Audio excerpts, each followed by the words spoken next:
Ebusia Yamame Florence Obinim akwakodi enkomo ewo Peace FM na no komo diemo no watimi akanse bebi the second time after se enzebebre eba bonten about Obinim se wajaya awale anase waten ho ni ade enzebebre ya che Yamame Florence Obinim ka na ebusia yenkoi na yenkuti Yamame Florence Obinim ne nkoma wetimi ede aba abonten no eble okọ grant interview na wa chire mu ekon fa so nyan 17 Pro Max eni ade asem no enya agitade ba kwa mesre enso be subscribe channel no ede amame o subscribe wi a me abe no anytime me ya update ubenya notification na wetimi enjoy de ekoso e wo platform so abusia yenko eni nkotie mame Florence Obinim asem no enya agita aya na mepenya nkopon akwankyere pa se metu step bia aya miserade mepacho menko ana minyai ubedi machi saa de we ona yeji awrade de ho ato awrade so no misrem aye adwuma pa omfa nche omutirim anya sa toda wusu nyame na baka se awrade tirim oden niema yesei mimi se bia makumi ho ye bibi obi be fi se magimi nanso so mi secret ni nyina say de awrade pe ene ya meye mi pe nyina ye awrade penye ho awrade penye ho awrade penye ho nko a mi ebia me fan say edan bi na wokọ han edan bi na wokoto mi tukwan yakoba bi mi am say awrade se ubeka me ho na ye wo pese me kwa ma me nsankyerene okay bi honoma ebia ma sorry mu metimi akohudi for better at times no mi nkohudi for mpo metimi fa sika na madaso na madaso ase ya awrade ma me nsankyerene mi diska we na da eso ase so ma me nsankyerene ammehu sa ha esese meko enkankan on se me ka ase na mi gya menwom to na to he na ma sa beto so o se asa apeke me de to hono and I go to the book of John chapter 10 verse number 17 to 18 and I say eja ebra suru hono mono one obanete hono na asasi so aye basabasa na Satan afa wo manyina de omo ye ni awope ti wo hu ni awonya wo hu na de awo ye ne say oh my Jesus esifiri ahini enimu ho ejade wo ye nyina to ho so omra asase so omeboa wo unyankopon kora ka so omeboa enti ade ye mi gya menwum to ya to ho yi Jesus de ani bi na meye no ti me de Jesus de nkwa to ho osafa bi mo so opa de beto opa obefa ti before some de menwum to na to ho no ka che rise rade ma men senkyere ne ampa so o ma men senkyere bi say rade meba menwum to no mu bi mo menya nto because me nyini sa manyini so me mo aberewa ana menye old inti mesan aba menwum to no bi it is all the mbebe biem ana opene se me gya akoye sei na ma men senkyere ne rade so ma men senkyere ne wow yes ti 2025 mo e si mu no na be ka che rade me pese 2026 bi sa abeto menwum no so ma men senkyere ne eno so ma men senkyere ne o ma senkyere ne for 2026 yes eno ma obeto no yes wow na say kra me ko sofu bi ho program okumase e friend odi for atajebi me so da ye nyan senkyere ne no na me say rade me pe obi o wa abonten a me nim no kra no me ka me nwom to na me pese bi pie ba beto biem no ho asem na we na makọ Every Mountains medru Adenta barrier no bi edi video bi send me say me hwe metia ne say Florence na wo here onyum to de he na wo sabre biem mi shira wo sabre biem me say ka be ya de be ka da bo bi kem because my one no empire na makoba me ba no say me pe confirmation abrofo for say sa na e kana no confirmation enti me da me tie sa no me mo bi be hye me ko say awrade si ansa me hu say no ye confirmation ma me ti hwa na me call appear to so am ko ye anwum ya ahwe say nyankopon ama nwum no atimi akọ nanim just a nyom send almost using no social media cry me nwanwa enti me secret fa ba ko eno no say me nsan nyankopon ho enye bibi obi sa ade biara meye no me nuanu nwuntufo bi ne kai asem biara esese mi busa mi nya me ansa na maye chiremi o aya sa omonyum na me de pa me ko bompa na busa Awurade asema no na mebo so ini pass o man yankopo so bitimi ko tena fie bi mu sebe na yaye abayifo yo abayifo de bi wo ho o ko han dan ya ka chere se Awurade yankopon me sika na maye me de da wase me sraw me ko han dan ti bedi manim enti dan ya me ne me matene mu a ye betimi akoye nimu no eno na maminya se me ko tena fie ho na Awurade me ntimi nkoso a me de be hye ko so me si bedi manim wo de ka se ya na sika no aso ya ko no bakoto o collection boom na fa da so ase keka se da ye fa na se da afole secret na me kire pa no so wo wie na nyankopon ani wani ma amfa wa anko han dan papa se me se Awurade ni ho because Awurade wo ho pa Awurade me pese me tu kwan ehe na me nko Canada ana US ana UK misro baby a wo pese me nko ne ho menya kwan nya adwuma ntentem enya me nkrata ntentem aye adwuma nam de ade papa be fie no mano wana mo na mintu meno ho epro na emie mame o man ya pese mekoso emmoa me no emma no kwan se mi ankasa me ye ho adwuma kora me kwan ni nsi na wayi sika no akobo aseda for ye se Awurade me da wan so obe bie sa kwan na mame enti enya nsi kora no wodi kan koda ase ye fa na aseda for yes wose fa aseda for ye bo nyankopon ne tua waboade ma de wote sorosoro no ti ye wa aboade ti ya na me ase bi chechem sa for ye bonye me de aboa mi o kanya nu ade anka I think say it's based on say ujidia na every bra bretinti a watu nyuma ba bedri apart from home faso no have you made some money have you made money when you sika free nyumtom de nyankopon ase enyumtom de e dan a obenye sika free na wo in particular when you sika free menya when you sika pa me can say on say na me wo producer okay enti se me ka se menya mimi nti menya sika free nyumto no mu a me yinya me boni aye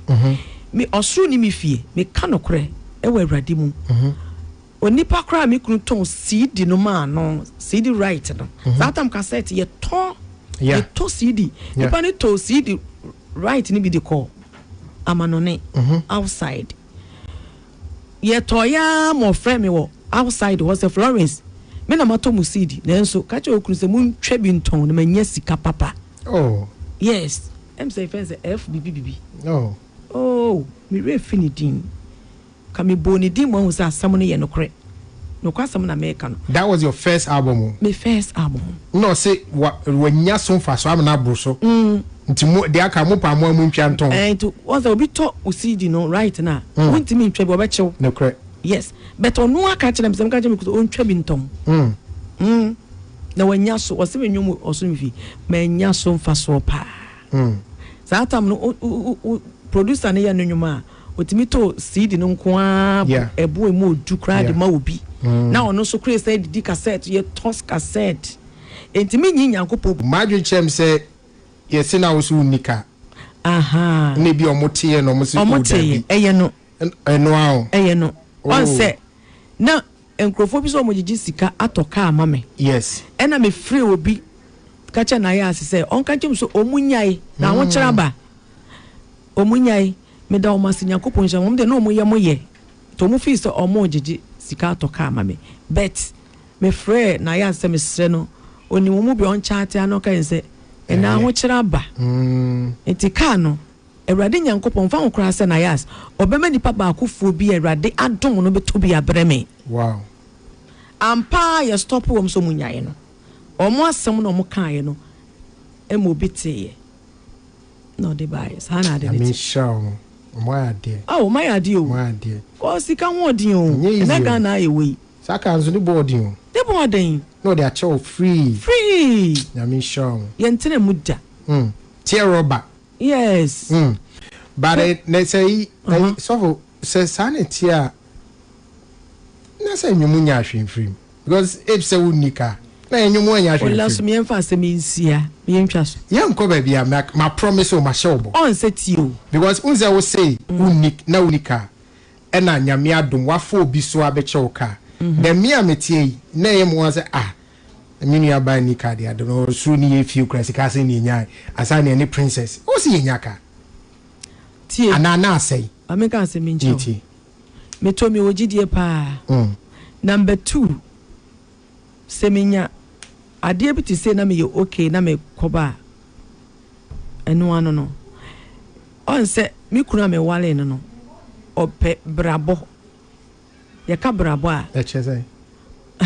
Obobra. Oh okay. E woni pe bo omobra. Okay. Onye sika basa oye japade. Nti na ye me say nyesa na ye me say kra. Me hu ni se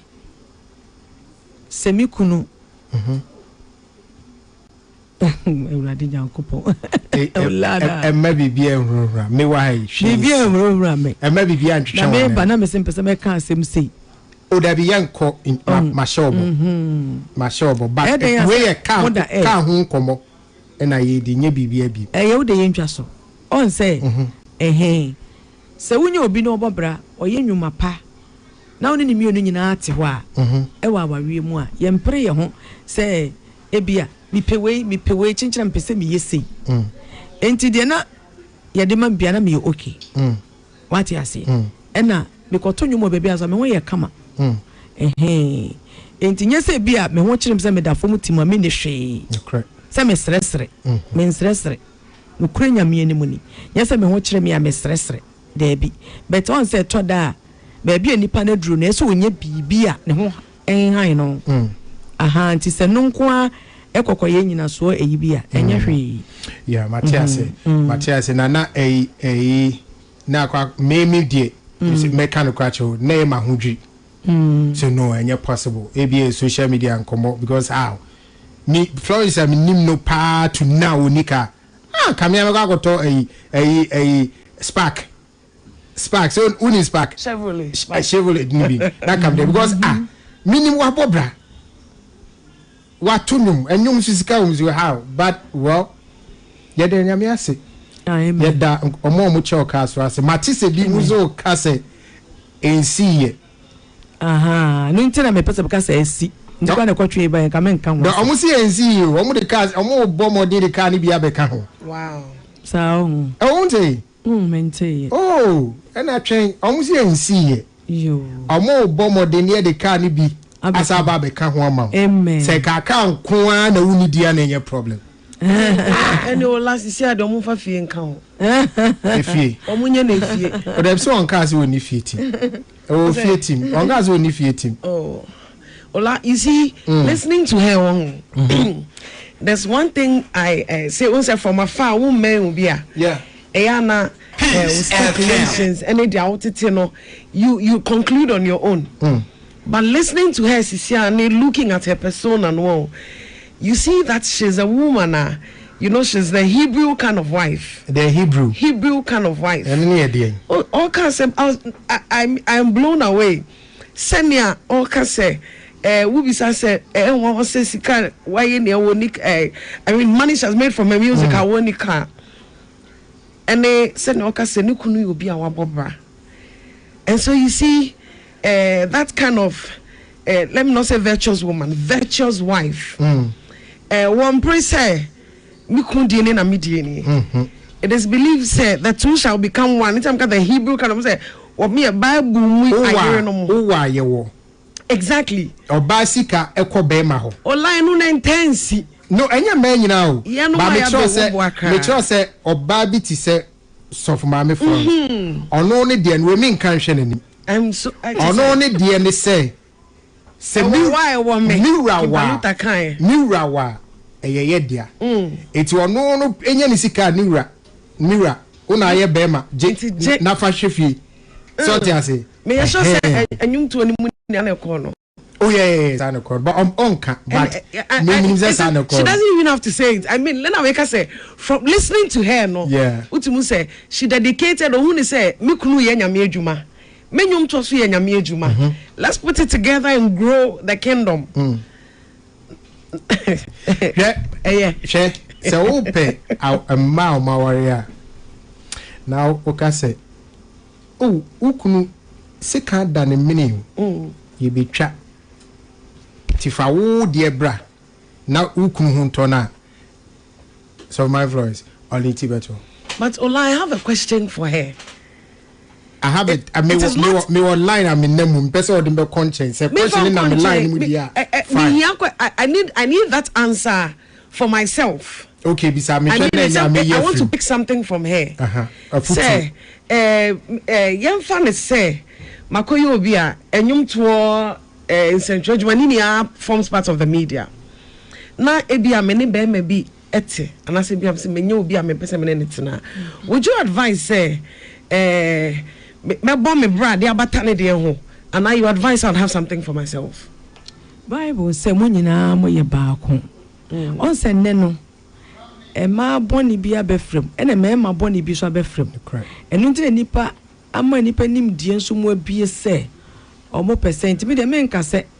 omo nim die ne mu abie na bia oye bibi wa ha eye bone but to me ni die me ya na me di Awurade nsem ene Awurade suru me fa se ne Awurade pe ene ye adwuma what you say enka ye hwe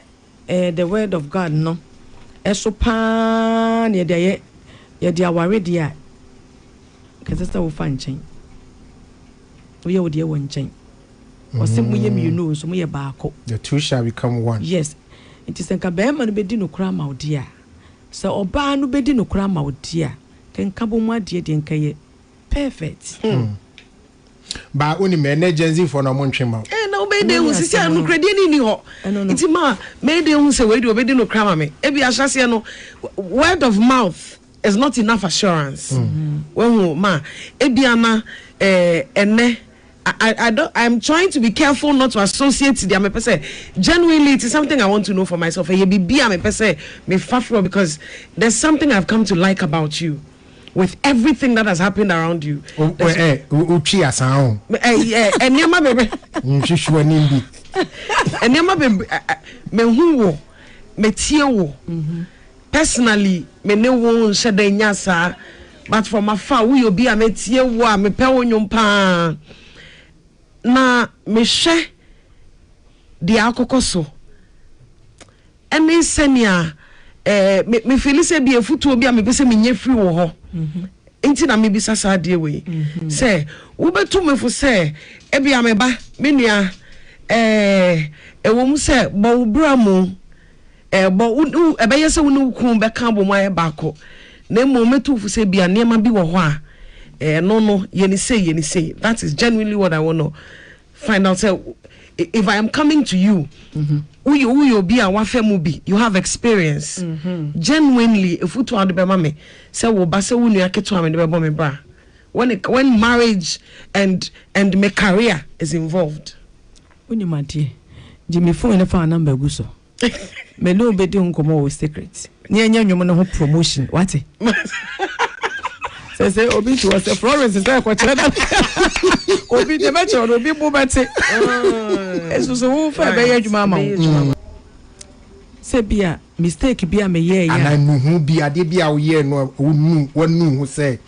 wo nya nko anye oh okay eno kra nyame anim de me no me bia me ye me Awurade yete ase me Awurade